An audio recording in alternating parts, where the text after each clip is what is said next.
Juan, ikatlong kabanata. Si Jesus at si Nicodemo. May isang Pariseo na nagngangalang Nicodemo na pinuno ng mga Hudyo.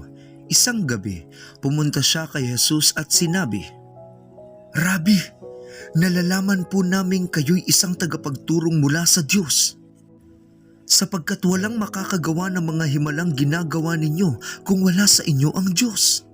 Sumagot si Jesus, "Tandaan mo ang sinasabi kong ito, malibang ipanganak na muli ang isang tao, hindi niya makikita ang paghahari ng Diyos."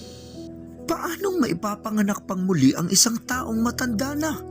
Makakapasok pa ba siya sa sinapupunan ng kanyang ina para muling ipanganak? Tanong ni Nicodemo.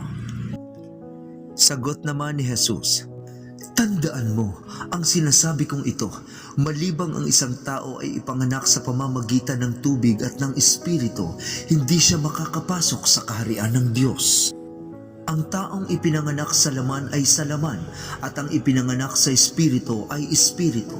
Huwag kang magtaka sa sinasabi ko sa iyo, kayong lahat ay kailangang ipanganak na muli.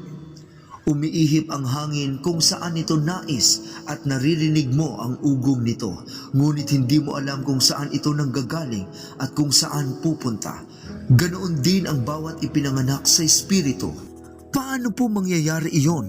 tanong ni Nicodemo. Sumagot si Jesus, "Guro ka pa naman ng Israel, hindi mo nauunawaan ang mga bagay na ito?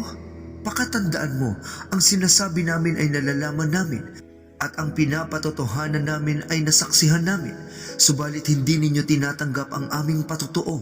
Kung hindi ninyo paniniwalaan ang mga sinasabi ko tungkol sa mga bagay dito sa mundo, paano pa ninyo mapapaniwalaan ang sasabihin ko tungkol sa mga bagay doon sa langit?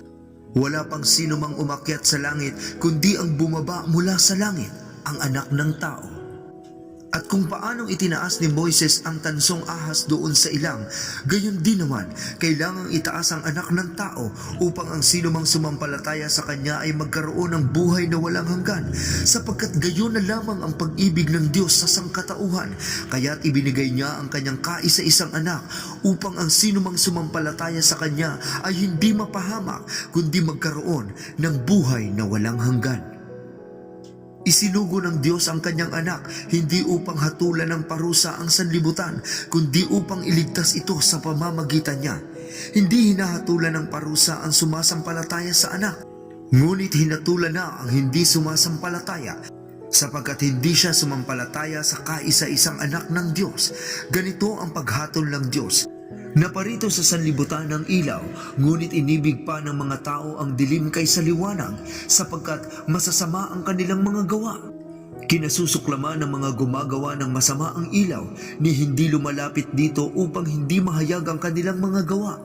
Ngunit ang namumuhay ayon sa katotohanan ay lumalapit sa ilaw upang maihayag na ang mga ginagawa niya ay pagsunod sa Diyos." Si Jesus at si Juan. Pagkatapos nito, si Jesus at ang kanyang mga alagad ay nagpunta sa lupain ng Judea, na natili siya roon ng kaunting panahon na kasama nila at nagbautismo ng mga tao. Samantala, si Juan ay nagbabautismo naman sa Enon, malapit sa Salib, sapagkat maraming tubig doon. Pumupunta sa kanya ang mga tao at nagpapabautismo, hindi pa noon nabibilanggo si Juan. Minsan, nagkaroon ng pagtatalo ang mga alagad ni Juan at ang isang Hudyo tungkol sa ritual ng paglilinis, kaya't pumunta sila kay Juan at sinabi sa kanya, "Guro, naaalala pa po ba ninyo ang lalaking kasama ninyo sa ibayo ng Hordan na inyong pinatotohanan? Siya po ay nagbabautismo rin at nagpupuntahan sa kanya ang lahat." Sumagot si Juan, "Walang sino mang tatanggap ng anuman malibang ito'y ipagkaloob sa kanya ng Diyos. Kayo mismo ang makakapagpatunay na sinabi kong hindi ako ang Kristo. Isa lamang akong sugo na mauuna sa kanya. Sa isang kasalan, ang babaeng ikakasal ay para lamang sa lalaking ikakasal. Ang abay na naghihintay sa pagdating ng lalaking ikakasal ay lubos na nagagalak kapag narinig niya ang tinig nito. Gayon din naman, lubos na ang aking kagalakan ngayon. Dapat siyang maitaas at ako nama'y maibaba." Si Jesus ang mula sa langit. Ang mula sa itaas ay dakila sa lahat. Ang mula sa lupa ay tagalupa at nagsasalita tungkol sa mga bagay sa lupa. Ang mula sa langit ay dakila sa lahat. Pinapatotohanan niya ang kanyang nakita at narinig. Ngunit walang tumatanggap sa kanyang patotoo. Ang tumatanggap sa kanyang patotoo ay nagpapatunay na ang sinasabi ng Diyos ay totoo. Ang isinugo ng Diyos ay nagpapahayag ng mga salita ng Diyos, sapagkat lubusang ipinagkakaloob ng Diyos ang kanyang espiritu. Iniibig ng Ama ang anak at ibinibigay niya rito ang pamamahala sa lahat ng bagay.